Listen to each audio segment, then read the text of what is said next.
Alors, suite à la vidéo que j'avais fait sur les indicateurs de pH avec le chou rouge, il se trouve qu'il y a un autre légume qui est très très coloré. Ce sont certaines variétés anciennes de carottes. Donc là, vous voyez, ce sont des épluchures. On retrouve à certains endroits la couleur orange, hein, typique des carottes qu'on connaît. À certains endroits, on voit que il y a un mélange de orange et de violet. Et puis à d'autres endroits, ils sont totalement violets. Donc j'ai récupéré le colorant de cette carotte, qui est très colorant, hein, vous voyez peut-être mes doigts ont déjà viré au violet, simplement en trempant ces épluchures dans de l'eau. Alors je vais la filtrer dans une passoire, vous voyez la couleur un peu. Bon, c'est pas la peine de récupérer les carottes. Et cela, je vais le mettre dans un verre transparent, de façon à ce qu'on voie mieux la couleur, et je vais le verser à l'intérieur. Voilà. Vous voyez, la couleur est foncée. Si on la met à travers la lumière, on la voit même pas tellement elle est foncée. C'est du violet foncé, hein. C'est assez difficile à dire. Ce que je voudrais tester, c'est pas quelque chose que j'ai encore fait, mais je voudrais voir ce qui se passe quand on acidifie le mélange. Alors pour acidifier le mélange, hein, on a plusieurs solutions dans le laboratoire, mais là je suis dans ma cuisine, donc je vais rester avec les solutions que j'ai à disposition, à savoir du jus de citron. Je voudrais voir ce qui se passe quand on rajoute du jus de citron. Regardez la couleur.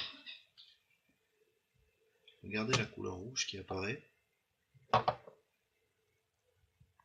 Vous voyez que le mélange a complètement changé de couleur. Donc,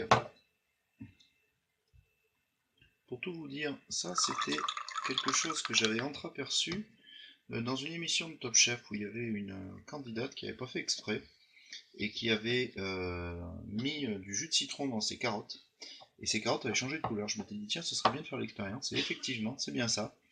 Le colorant violet qu'il y a dans les variétés anciennes de carottes est également un indicateur de pH puisqu'il est capable de changer de couleur dès qu'on va le mettre au contact d'une solution acide comme le jus de citron. Alors je vais faire une dernière expérience. Je vais voir ce qui se passe si on le met au contact d'une solution plutôt basique comme donc le bicarbonate de soude. Alors le bicarbonate, ce qui va se passer déjà avec le citron, c'est qu'on va observer une effervescence, ça c'est sûr. Vous voyez, j'en ai pas trop mis. Et donc, en théorie, ce qu'on devrait voir, c'est un retour à la couleur d'origine, la couleur violette, puisque on va revenir sur des pH plus neutres, plus basiques. Bon après, hein, je vous laisse le soin de goûter chez vous ce mélange, ça doit pas être génial. Vous voyez que là, le rouge est en train de partir, on est en train de se rapprocher du violet initial. Et moi, je laisse le doigt sur l'objet.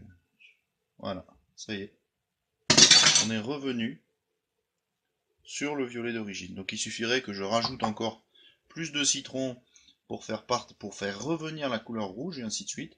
On pourrait tout à fait faire une balance de couleurs en faisant alterner les différents produits, plutôt acides comme le jus de citron ou plutôt basiques comme le bicarbonate.